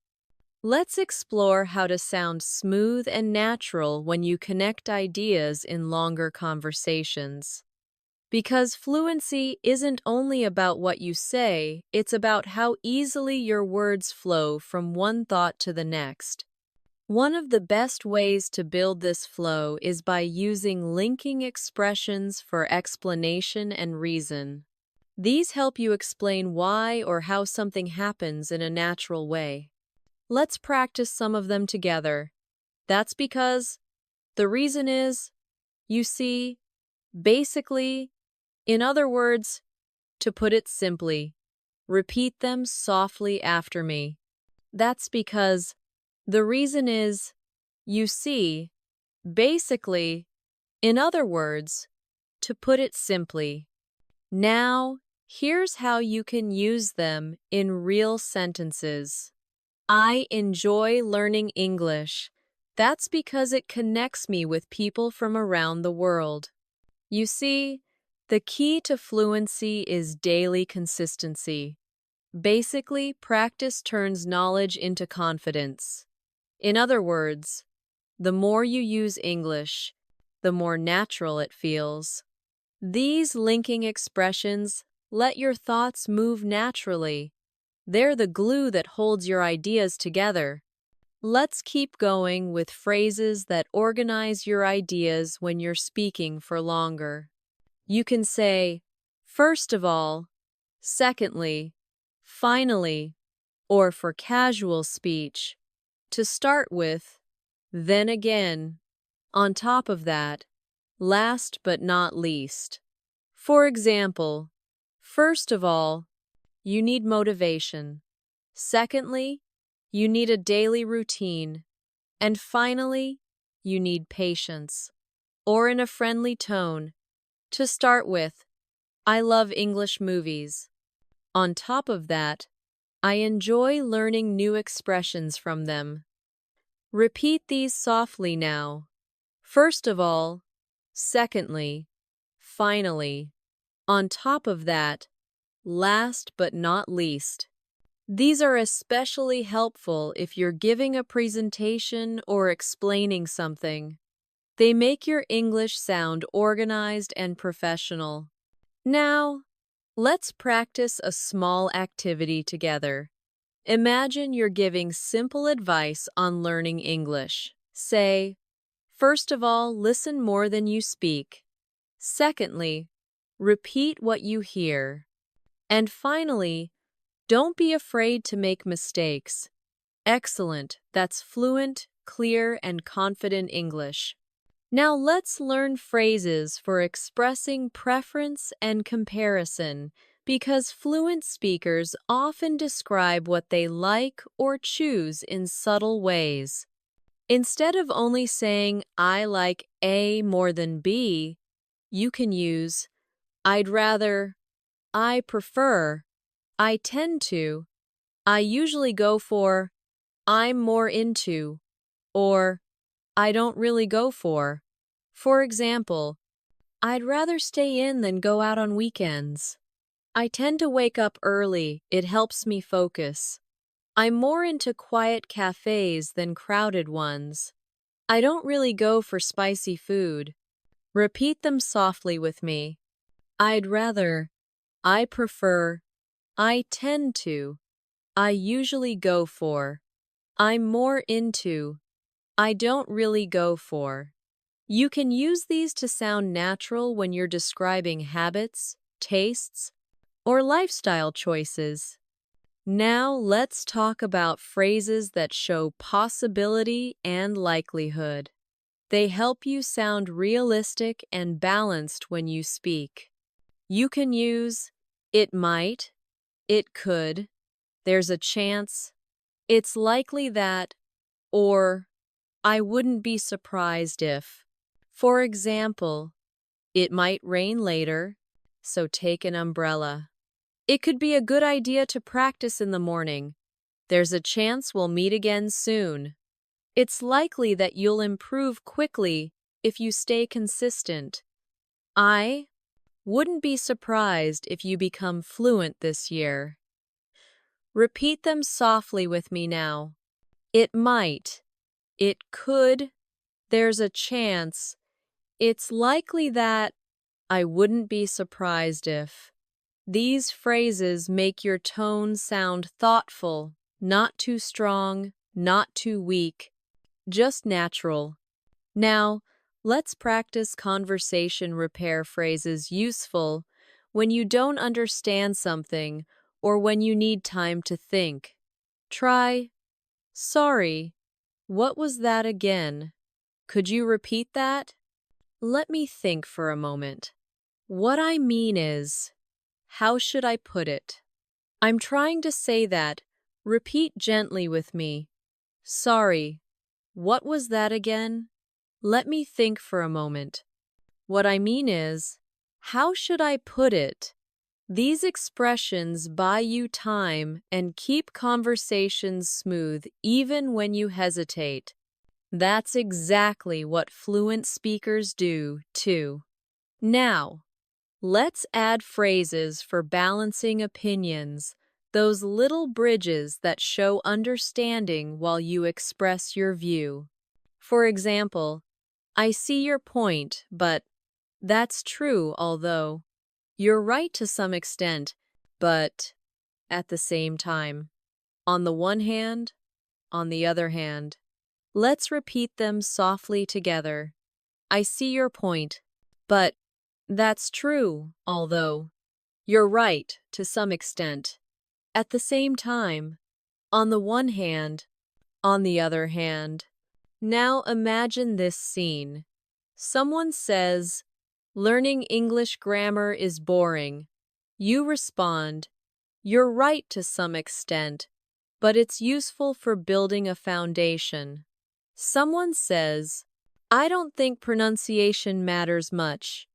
You say, I see your point, but pronunciation helps others understand you clearly. These soft connectors help you sound balanced and intelligent, calm disagreement instead of conflict. Now, let's look at phrases for making suggestions politely, especially in group settings. Use, why don't we? What if we? Maybe we could. How about? Or, it might be better to. For example, why don't we try practicing together this weekend? What if we focused on speaking today? Maybe we could take turns reading aloud. How about watching a short English video? It might be better to start with the basics first. Repeat them softly with me. Why don't we? What if we? Maybe we could. How about? It might be better to.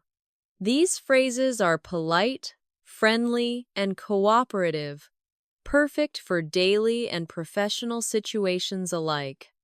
Now, let's go into phrases for expressing certainty and doubt. Both are important for balanced speaking. When you're sure, you can say, definitely, for sure, absolutely, no doubt about it, I'm positive. When you're unsure, say, I'm not completely sure. It's hard to say, I might be wrong, but I'm not certain. Repeat softly, definitely, for sure, absolutely, no doubt about it, I'm positive. Now, the softer ones, I'm not completely sure. It's hard to say. I might be wrong, but I'm not certain. These subtle shifts in tone show maturity. They make your English sound flexible, not black and white. Now, let's talk about phrases that show enthusiasm or encouragement because positive energy makes your English feel alive. Use, that's awesome. That's brilliant. Good job. Keep it up. You nailed it. I'm so proud of you. Repeat them cheerfully with me. That's awesome. That's brilliant. Good job. Keep it up. You nailed it. I'm so proud of you. Use them not just with others. Say them to yourself too. Every time you finish a practice session, tell yourself, good job, or I nailed that today. That small positive self-talk will keep your motivation strong and your brain confident. Now, let's imagine a full conversation where all these skills come together. You're chatting with a friend about learning English. To put it simply, consistency matters more than perfection. Friend, yeah, I guess so. Basically, you just need to make it part of your day. Friend, true, but sometimes I don't have time. I see your point, although even 5 minutes helps. Friend, maybe we could practice together online? That's awesome. Let's do that. See how natural that sounds? That's not textbook English, that's real-life communication flowing with comfort and confidence. Before we move further, take a slow breath and reflect for a moment. You've now learned hundreds of daily English phrases, not just for understanding, but for using from greetings and reactions to storytelling, motivation, and polite communication. You're building the habits that define fluency. Remember, English fluency isn't a destination, it's a process of continuous connection. Every phrase you use, every word you repeat aloud brings you closer to thinking directly in English. You're doing wonderfully, and you've already come so far. Let's keep moving forward to complete your masterclass with more real-life examples and closing reflections. At this point, you've learned so many powerful phrases, expressions, and natural sentence patterns that it's time to focus on the mindset that turns them into fluency. Because real fluency doesn't come from memorizing, it comes from living these words every day, using them in small moments until they become part of who you are. Let's start by talking about one of the biggest fluency blocks, the fear of making mistakes. Almost every English learner feels it, that little hesitation before speaking, the worry of sounding wrong, the fear of being judged. But let me remind you of something important. Even native speakers make mistakes all the time. They forget words, repeat themselves, say things like, you know, or, and yet they keep going. They keep communicating because communication is the real goal, not perfection. So the next time you're about to speak English and that fear appears, pause and remind yourself, I don't need to be perfect. I just need to connect. Repeat that softly with me now. I don't need to be perfect. I just need to connect.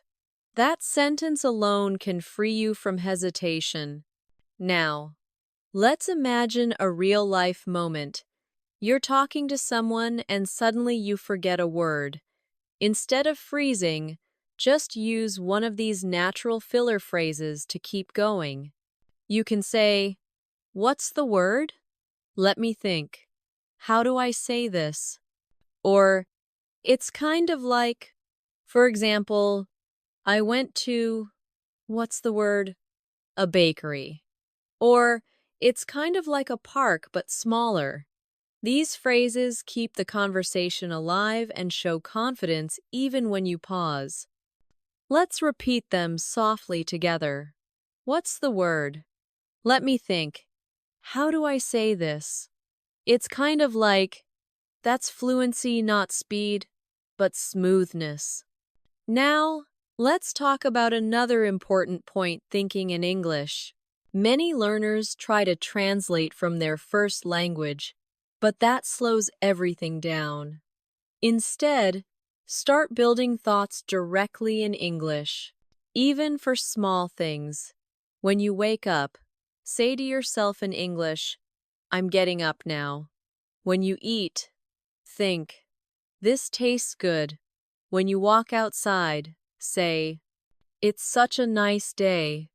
These simple sentences turn English into your inner language, one you no longer have to search for. Repeat after me softly. I think in English every day. I describe my life in English. I can express myself naturally. Now let's move to another powerful fluency skill, self-correction without panic. When you make a mistake, don't stop completely. Just fix it smoothly and continue. For example, she goes to work early. Or, he lives near me. See how natural that sounds? Fluent speakers do that constantly. They self-correct softly, with calm rhythm, and move forward. Practice this now. Say something. Make a small mistake. Then correct yourself politely. I was watching TV. She plays the piano. That's how you turn fear into fluency. Now, let's talk about how to build English habits in your everyday routine. Try setting small, specific actions, like listening to one English video a day, writing a short diary in English every night, speaking to yourself in English for 2 minutes before bed, or describing what you're doing as you go through your day. Each of these activities trains your brain to treat English as normal, not foreign. Repeat softly. English is part of my daily life. I practice naturally every day. I enjoy the process. No. Now, let's focus on how to keep your motivation alive, because fluency is not only about skill, but also about energy and mindset. Whenever you feel tired or discouraged, Remind yourself why you started learning English in the first place. Maybe it's to travel freely, connect with people globally, get a better job, or express yourself confidently. Whatever your reason, hold it close, it will carry you through the hard days. Say this softly to yourself: I'm learning English for me. I'm improving step by step. I'm proud of my progress. You see, motivation doesn't come from outside, it grows from your own belief in yourself. Now, let's talk about how to make English learning fun and creative. Because when you enjoy something, you learn faster and remember more. Instead of studying from textbooks alone, listen to English songs and try to sing along. Watch your favorite shows with subtitles and repeat small lines. Read short articles about topics you love, maybe food, travel, science, or stories. And most importantly, make English part of your hobbies. If you love cooking, watch English recipe videos. If you love sports, read English sports news. If you love movies, join English discussions online. This turns English into a lifestyle, not a subject. Repeat softly: I live in English. And as we come to the end of this Emily U.S. English Masterclass, take a moment to reflect on how far you've come. You've learned to express confidence, connection, emotion, and clarity all through natural English. Keep listening, keep speaking, and most of all, keep believing in yourself. Every word you speak brings you one step closer to fluency. Thank you for joining me today. I'm Emily, and I'm so proud of your progress. Remember, every minute you spend with English is a step toward becoming the speaker you've always wanted to be. See you in the next lesson here on Emily U.S. English.